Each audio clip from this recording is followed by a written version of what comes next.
इंदिरा साहनी मामला 1992। हाँ simple line से बस कुछ लिखना नहीं उनके अंदर। नंबर 1 लिखें मिनवा मिस वाद 1980। पॉइंट नंबर 1 मिनवा मिस वाद 1980।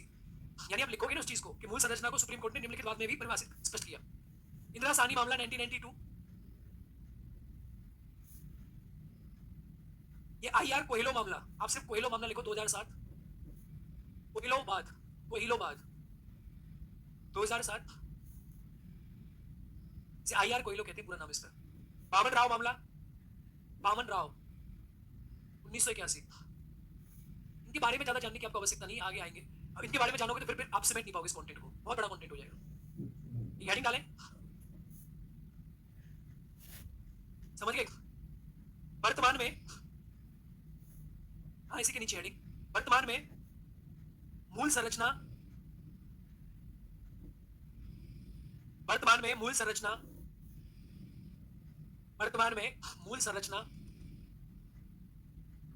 के अंतर्गत अंतर्निहित सिद्धांत, अंतर्निहित सिद्धांत, सिद्धांत या विषय। वर्तमान में मूल संरचना के अंतर्गत अंतर्निहित सिद्धांत या विषय, यानी क्या क्या शामिल है, आज क्या मूल ढांचा है, ठीक है? What is right now a basic structure. इसमें लिखें संविधान की सर्वोच्चता, संविधान की सर्वोच्चता,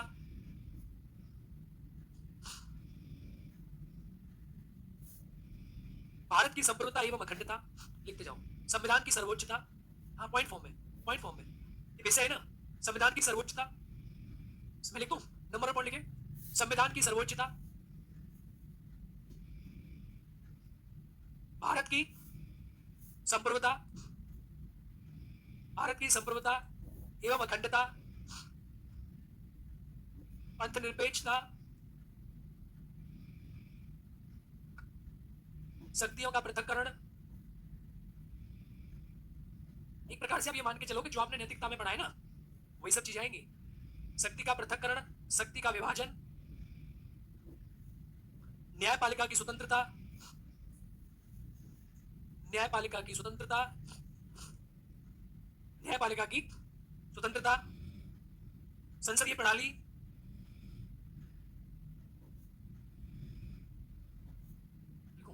संसदीय प्रणाली। देखो एक चीज याद रखा करो, जब भी ऐसे पॉइंट को लिखे ना तो उनमें कभी नंबरिंग मत दिया करो। क्यों पता है? आप एग्जामिनर को बता रहे हो कि तू गिन ले, इतने पॉइंट लिखे हमने, हमने 7 लिखे, उसको बोलो कि तू गिन कितने लिखे हैं, हमने लिख दिए। इससे क्या होता है, व्यक्ति के दिमाग पे मनोवैज्ञानिक प्रभाव पड़ता है। तो हमेशा क्या करो, आंसर में हमेशा ऐसे करके स्टार बनाओ, हम भी बनाते स्टार, ठीक है? या मेक अ पॉइंट, या मेक अ पॉइंट। हाँ लिखे अगला पॉइंट, संसदीय प्रणाली, संघीय सरकार, स्वतंत्र एवं निष्पक्ष चुनाव। हाँ हाँ पार्लियामेंट होगा ना, स्वतंत्र एवं निष्पक्ष चुनाव, न्यायपालिका की स्वतंत्रता हो गया, ठीक है? निष्पक्ष चुनाव इतना काफी मेरे हिसाब से। न्यायिक समीक्षा,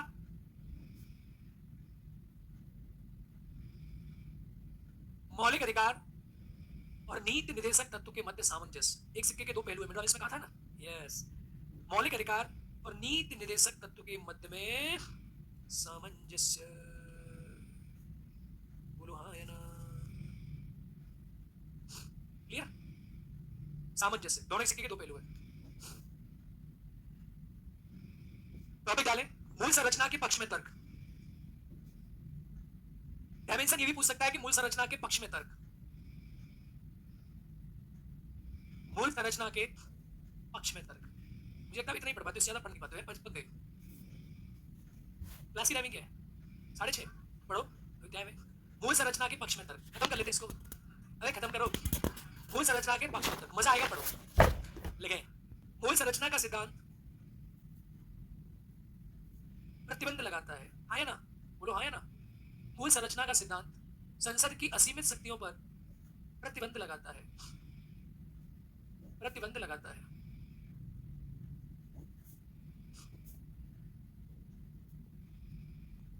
पॉइंट नंबर 2 लिखें संविधान निर्माताओं के, संविधान निर्माताओं के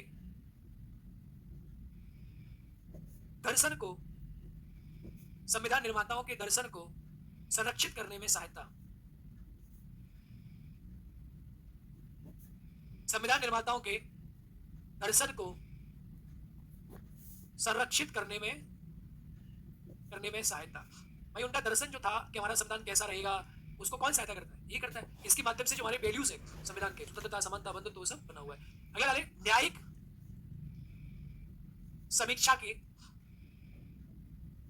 दायरे में विस्तार। न्यायिक समीक्षा के दायरे में विस्तार।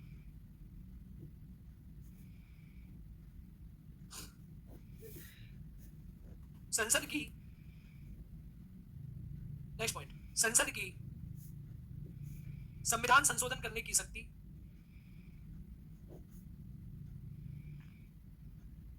संविधान की संसद की संविधान को संशोधन करने की शक्ति, ये लिखा ना, तथा संसद की विधायी शक्ति के मध्य अंतर को स्पष्ट किया है। संसद की विधायी शक्ति के मध्य अंतर को स्पष्ट किया है। ये संविधान में संशोधन करने की जो पावर है वो कम है, कानून बनाने की पावर ज्यादा है।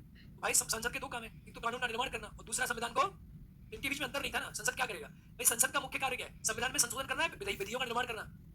इस अंतर को स्पष्ट किया। अगर इसके पक्ष की तरफ की, विपक्ष की बात करें तो विपक्ष में क्या है? विपक्ष में लोग कहते हैं कि जब से हमारे देश में ये जो संवैधानिक की मूल ढांचा है, तब से क्या है कि जो न्यायपालिका है, इस न्यायपालिका को असीमित शक्तियां प्रदान हुई है। बोलो हाँ या ना, बोलो हाँ या ना। न्यायपालिका को असीमित शक्ति प्रदान हुई है, जिसके माध्यम से क्या है, न्यायिक सक्रियतावाद बढ़ रहा है। अरे हाँ या ना। दूसरा पॉइंट कि न्यायपालिका जनमत के सिद्धांत के विरुद्ध जा रही है। भाई संसद को जनमत ने शक्ति दी है कि वो संविधान में संशोधन कर ले, तो न्यायपालिका जनमत के सिद्धांत के विरुद्ध जा रही है। ये लोग कहते हैं कि गलत चीज है, ऐसा न्यायपालिका को नहीं करना चाहिए।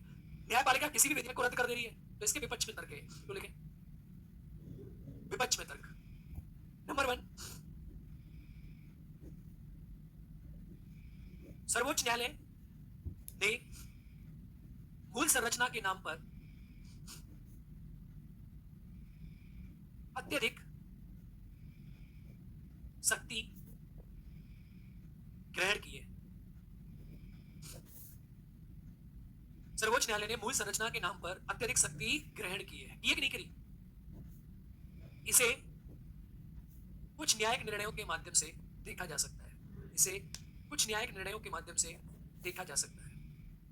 इसे कुछ न्यायिक निर्णयों के माध्यम से देखा जा सकता है। इसे कुछ न्यायिक निर्णयों के माध्यम से देखा जा सकता है, जैसे एनजेएसी को रद्द करना।